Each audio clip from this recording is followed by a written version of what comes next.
Okay. Crap. What am I doing? Ooh.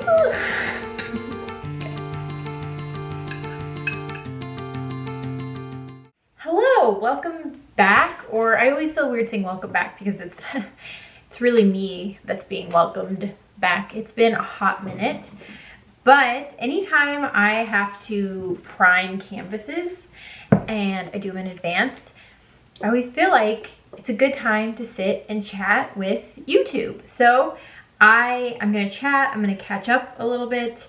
I'm going to prime some panels and talk a little bit about what's been on my mind, namely, probably via the title of this, a little bit about social media for artists. And I think that it's important to talk about the distinction because artists should treat social media, I believe, a little differently than maybe everyone else. And then also why I think artists have a superpower when it comes to social media. So it's just going to be a long, rambly video, but hopefully there's some kernels of wisdom in here. And yeah, thanks for being here. I am painting with this golden flat. Sad story about what I used to prime with. I used to use this Michael's, I think it was pour acrylic paint, and it was my go-to, my absolute favorite priming paint, like a hot pink. But they discontinued it, RIP. And so I've had to use a different paint. It works fine. It's great. It actually works probably better, but it's like 10 times more expensive. So, you know, mostly just me being kind of cheap. But that's what I'm using if you're curious as the color. I will try to remember to put a link down. If I don't, just like attack me in my DMs and tell me to post that, and I will.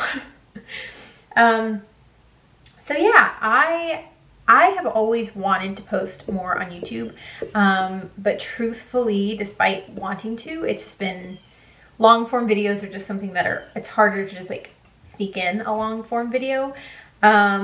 So I don't get to them as much as I want to, but I wanted to talk a little bit today on YouTube about kind of some of my thoughts on social media for artists. So I'm actually, I guess, in the middle of filming a course that I've been working on for a long time, which is specifically how artists can use social media, what you need to get out of social media to be able to sell art, because usually that's, you know, the whole reason you're using social media is so that you can become a full-time artist and sell work. And as someone who's gone through, you know, I spent 2 years with very little to almost no traction in social media, you know, working at it, daily content, blah, blah, blah. And then, you know, for the last 3 years, I've had a lot of traction. And so I kind of am familiar with both sides. The whole time I was making income, and you know, there's kind of pros and cons to having big followers, and kind of to what I think is like the most important point, and my first point, is the importance of quality followers over quantity. So I know, and it's not wrong to think that like having tons of followers means that like purely statistically your odds of reaching more people who might click buy, it's higher. Yes, I'm not going to sit here and say that that's not true, because it definitely is. But it's having lots of followers with low engagement is not it's not what you think. And so what does low engagement mean? So that just means like when you post something, people aren't interacting, that only a very small portion of your audience is even seeing your stuff. And so I think the whole follower count, I think with most accounts, but definitely with artists, is kind of a tertiary number, or a number that should be not as prioritized. What you should focus on is how many people are commenting, and not to like size other people up, but like for yourself. How many people are direct messaging you? How many people are talking to you, you know, about your work, about their work, about what your content is saying? Like that is the more meaningful, I believe, metric of how you're doing on social media. Because you can have, you know, 100,000 people who are fairly indifferent to your work. And if you only have 1 or 2 super fans, you're going to have a hard time selling anything, but certainly like originals, right? But if you only have 1,000 followers and like 8 or 9 super fans, you can make a living, like a legitimate full-time income out of it, which is why it's so important to not get so hung up on numbers. I think sometimes if you're going for authentic connection and quality connection with people, a lot of times a byproduct of that is that you end up getting a big following. But it's not like a one-to-one thing. You know, you might be talking about something really niche with your art that only a small percentage of people will ever experience or go through or be familiar with. Your aesthetic might be really narrow. It doesn't play to the algorithm. You don't make daily content. But just because of those things doesn't mean that there's not a market for your art. You know, one thing I talk about in the course that I'm filming is painting is interesting because it's both incredibly proprietary. I think that's the right word. It means that like you own it. So it's incredibly proprietary in that you are the only one who can make an original, you know, for me, Zeri Shrike painting. And at the same time, it's not proprietary at all because anyone can buy a canvas and throw paint on it and make a painting, right? We've all seen those TikToks or Instagram videos. Sorry, this is really hard to open. With people, you know, just getting canvas from Michael's and throwing paint on it and then trying to sell it on eBay for $10,000, right? So anyone can like technically do that. So you're not selling your art as much as you're selling who you are, which is going back to my first point, why making those meaningful connections is important, because you're not going to learn about someone just by posting a really polished painting. You might be impressed, but I can say from firsthand experience, being impressed does not equate sales. Connecting equates sales. So again, quality connections, what is the actionable task you can take away from that? It is to pay attention to your DMs, pay attention to your comments, and talk about you and why you make your art special. Don't talk so much about, you know, it'd be weird to like make a pitch on Instagram and be like, I varnished with UV protection, so this will never fade. Or, you know, I used hyper realistic. I mean, I guess someone could do that, but that's going to be a very poor strategy for sales, because like you could go to Hobby Lobby and buy the same thing. I mean, like you could buy wall art that won't fade and is like accurate looking, right? So it's just not a very good angle. Your best angle is going to be, this is my story. This is why, you know, you should connect to me. This is why people do connect to me, and talk about that. The other thing I think it's important to talk about is, particularly to artists, the importance of understanding what feeds your creativity and then how to put boundaries around that and yourself. Okay, so that sounds like a lot of like woo-woo, right? Like boundary, self. I didn't sign up for therapy. I signed up to know how to use hashtags, right? Okay, well, before you can implement any kind of social media strategy, because here's the thing, you can Google all of this. Like I don't have a marketing degree. I went to school for art, graphic design, and I just Googled everything I know for the most part. And then I learned lessons from like years of therapy, failing at things, seeing other people fail, succeeding at things, seeing other people succeed at things. It's a lot of the tricks that I know about time of day to post, how I understand the algorithm, it's all because I Googled it. So why I think it's important to make a course about this is because it's not the actionable, like doing stuff that people struggle with, it's the mindset. So the first step to all of this, I believe, is knowing, like I said, knowing what fuels you. What do you do in a day that makes you feel good? So for me, it's a lot of sitting and painting. Like I am very lucky in that not only do I like want to make art in the big, you know, job career sense, but I love sitting down to paint. If I do nothing else in the day and I just like take care of my family and paint, it's a good day for me. Like I'm very happy just painting, even if it's not a good painting. Like just the task of sitting at my studio and having a water or a coffee and putting in a podcast, like forget about it. That's my favorite thing in the world. So for me, if I am promoting lots and lots of stuff and I haven't gotten to paint, I start to get really like antsy and like resentful towards social media and just, feeling a little off balance, I guess. Other things, going on walks. It's good to know that that's a regenerative thing. What are some other things? Some components of networking, and I always hate that word because it feels so fake, but just like connecting with my art friends gives me a lot of energy. So because of that, I then know what I can spend my time doing. So for me, doing a daily painting practice makes a lot of sense because I'm very clear that it is life-giving. That is something that I do that makes me happy. Okay, and the other aspect of that is boundaries. So boundaries, just a delineation between you and a task. So I've also heard the definition be, it's realistic expectations on what you can do and are willing to do.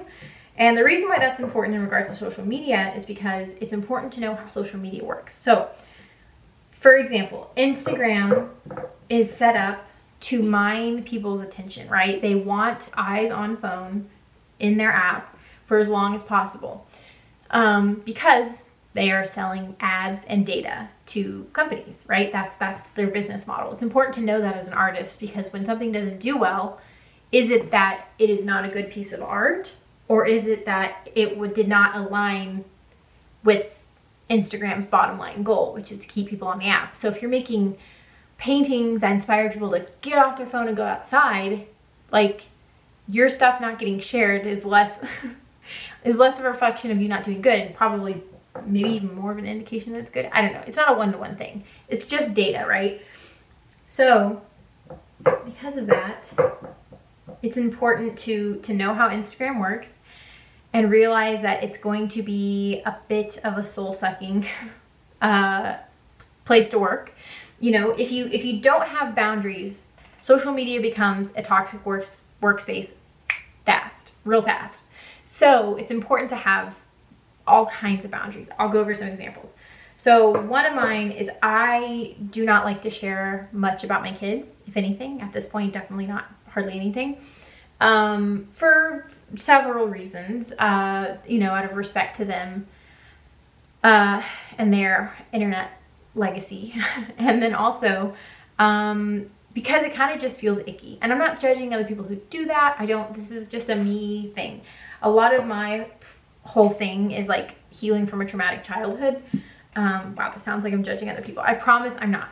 And so it makes me very uncomfortable to talk about their childhood because because of who I am and where I come from, it takes me a lot of effort to be a good parent, and anything that I feel like might be not helping me in that arena, I just don't want to do. So if other people can do it and still be good parents, I think people can, and I'm not judging, but I personally struggle with that, so I don't do that. Some other boundaries for me are, sorry, it's loud, time spent on social media. So I only like to spend about an hour a day getting back to DMs and comments and emails, and that's kind of a boundary. So I get to emails first, DMs second, comments third. And with very few exceptions, that's how I do it. Sometimes I don't get all the way to comments that day. And it's a boundary for me. And I am potentially missing out, but I am at peace with that, because if I spent more time, then I might be missing out on a $100 sale, but I would pay $100 to spend more time with my family. Does that make sense? So it's a trade-off, it's a boundary, and I'm okay with that. I have to have peace with that decision, and that's what boundaries can help you do. What are some other boundaries? A boundary that I put in place recently that I really like is I don't have Instagram or TikTok or Facebook on my personal phone. I still I'm not over technology. I still watch YouTube all the time on my phone and listen to music and audiobooks, but I don't work on my phone. I work on my iPad, which I know that's kind of a, there's a bit of privilege in there. I totally understand that. And that's been a recent move, but it has dramatically helped my relationship with social media, because again, if you let it, you can work, 80 hours a week easily promoting, because there's always stuff to keep up with. Instagram, social media, the way it changes, there's more apps you have to do. You could be working so much to just tread water. But the boundaries help keep it. I explained it like this. I was on a client call helping someone, and I said, it's better to do 10 hours of work. No, it's easier to do 20 hours of work, I don't know, in a week, whatever, within your boundaries. So you're not breaking any boundaries that have set up to like protect you, right? It's easier to do more work within those boundaries than it is to do half of that work, 10 hours of work, where every other task is sort of running into those boundaries. It feels soul sucking, right? And it doesn't happen all at once. The first time you break a boundary, you're just like, I'll just answer another hour's worth of comments and questions. These people really seem to want answers. And I don't want to be rude. And then you do it. And the first time it's not that big a deal, but then you start doing it every night. And, it manifests differently in different people. But for me, when I start sensing burnout and fatigue, I start to not sleep well. And then the next thing to go is my creative practice. So not only is it like not very self-care to break those boundaries, but in a very practical, capitalist sense, it becomes a bad business move because then I burn out and I can't make any art and then there's nothing to sell. So I just think it's really important. I think if you're really struggling with that, look at your life, figure out what are the things that bring you happiness and what are the things that are productive. Figure out if there's things that are neither and see what you can cut, see what you can streamline. I think social media is a really quick way to know where there's weaknesses in sort of your overall life because it is such an unstructured, demanding thing to engage with. So yeah. And then you know what? I'm going to get to the last thing, which is a little bit more of a practical tip, which is it's two things. It's the power of consistency, which I know, like if you Google how to be social media in any capacity, you're going to see people say consistency is really important.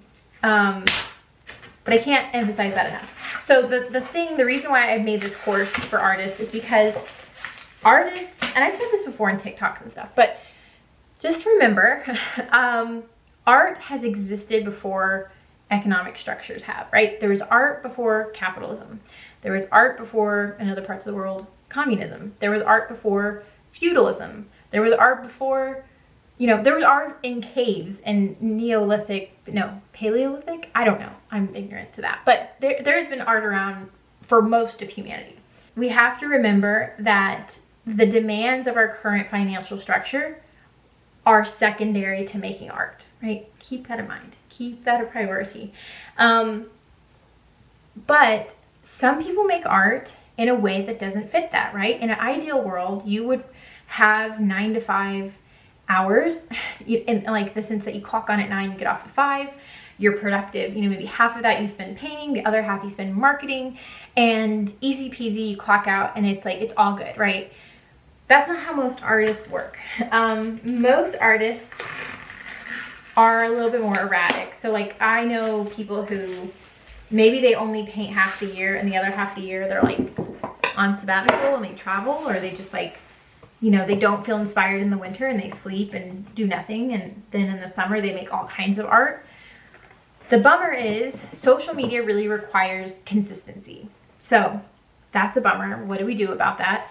Let's say I'm the kind of artist, hypothetically, I paint in I work in charcoal and it takes me 5 weeks to make one thing. And I only make charcoal paintings in the winter, and in the summer I crochet and garden. And that's just how I live my life. That's just, I don't want to change it. That's how I live my life. Am I a lost cause? Should I not even try social media? No. I think it's more about finding a happy medium, which doesn't mean changing who you are and how you make art necessarily. I mean, if you can, if it's all the same, then yeah, I guess be more consistent, sure. But I don't know that people should be willing to compromise stuff like that. So if you're not, it's more about looking ahead and forecasting, right? The analogy here is it's like people who make money half the year, right? You're like a seasonal worker to some capacity. I don't know. I can't think of a good job, but there's plenty that are like that. You don't just spend all your money and live off of your, live to the means that you're getting paid half the year, and then the other half the year you're living with your parents or something, right? You save and you budget what that would be divided up through the year. So the similar kind of thing applies for artists. Let's say you're really productive one week and then you're not productive at all the next. Store up some content, and kind of to the second part of this point, knowing how to look for things that are content that aren't just a finished painting every single day. That's just kind of unrealistic in my opinion. And granted, I'm even the kind of, I had a daily painting practice for years, and I still paint every day, but I don't have a finished product every day. So, what does that look like? Well, one of the ideas I came up with for the course is this principle I like to call beauty in the byproduct, which is that you find byproducts of being an artist and you turn that into content. So what does that look like? That's not helpful. An exercise I have for the course is I have my students go through their day and live in their day as if they're an outsider, as if they are their own biggest super fan, right? So pretend that you are like obsessed with your work, right? And you follow all their content and you love what they make and you think they're just so charming and like you are just obsessed. Pretend like you're going through your day as someone who would be fascinated by your paintbrushes, or fascinated by your big messy paint wall, or fascinated with the fact that your walk and everything you see on your walk often gets made into paintings. Like, just look at it from an outsider. Then write down everything you do and how you could turn it into content. Okay, so that's still abstract. A lot of people are like, what do you mean? So for example, like my paintbrush is sitting in here with like the paint water. I could take a picture of that and that could be like a background for like a quote. So think of all the things that inspire your practice. So it's photos of everything that you look at. It's if walking every day is part of what inspires you, taking pictures of your walk, maybe videos, maybe recording bird sounds that really inspire you. It's anything that can find its way into your art can be turned into content. I'm really inspired by this kind of artist. Well, great. Like, take some of their work or a picture of them in their studio and talk about why that person resonates with you. Are you really into writing? Maybe write stuff about your artwork. If you like writing, well, no one likes writing artist statements, but do you like writing about like making poetry or something, haikus, whatever, about your artwork or things that inspire you? Take that and make it into content. So, okay, well, what does that mean? How do we make a writing into a content? Well, it's not just your caption. You can have words, through an app like Snapseed or something and have the quote up there and then elaborate in the caption. All of that, it seems random, but if it has something to do with your art, if it inspires you, you can elaborate. I always think of it like clarification is content, right? Anything that like seems like it may be a half step outside of what you do. And I don't mean take a picture of your lunch and because your lunch helped you fuel through a painting session, you can talk about it. I mean, I guess you could, that's fine, whatever. But I'm saying more like, for me, it would be a picture of a side of a house with sun on it. That inspires me. Or, looking at Wayne Thiebaud's art or Hockney and talking about that. Or, David Lynch movies and how, Wes Anderson and how his color stories, and his meaningful color theory that he uses is really inspiring to me. That could be content. Talking about my childhood and how that inspired what I do, or a painting professor who really inspired me, or it's endless, y'all. And the trick is, and this is my last thing I'll say, and then I'll sign off, but the trick is, if you take nothing else from this, know that the one thing you're trying to avoid is, I would call it the tunnel, but it's just that like deer in headlights sensation, right? So like, you've been working all day, whether you have a job, you're a parent, if you've been working on your art, I don't know. And then you're like, oh crap, it's time to post. I haven't posted in 2 days, I have to post something. And you stare at your phone and you're like, what do I post? And then you end up posting something either it's like a work in progress that you weren't ready to share yet, or, a throwback that you shared a dozen times and, you're not excited about. If you're excited about a throwback that you've posted a dozen times and you're excited about it, post it. I'm just saying that sensation you get when you aren't, like, your full chest isn't behind your post, right? You're like, I don't know, man. Don't get to that point. Have lists of everything written out. Have your boundaries written out. Have things that creatively fulfill you written out. Have all of your inspiration written out. That exercise where I have you go through your day, have that written out. What's exciting about your day? What's cool? What's novel? What's interesting? And it's hard to do because it's not going to be novel or interesting to you. It's going to be mundane and boring. But just try to have the creativity to see what is special about your day. Write it all down beforehand. Come up with posts from those lists and have that beforehand. Sit down on a Sunday and spitball ideas. Even if they're half-baked, when you're sitting and you're about to get into that, like, oh, I have to post something mode, even having half-baked ideas is going to be more helpful than having to come up with something on the spot. So that's always how I've kind of run what I do. I make sure to connect with people in DMs and comments if I can, and just really nurture those relationships. I try to protect myself with really firm boundaries, and I try to always think about everything I do with my creative practice and how I can always be turning that into content, aka a chance to like engage with people. So I hope that's helpful.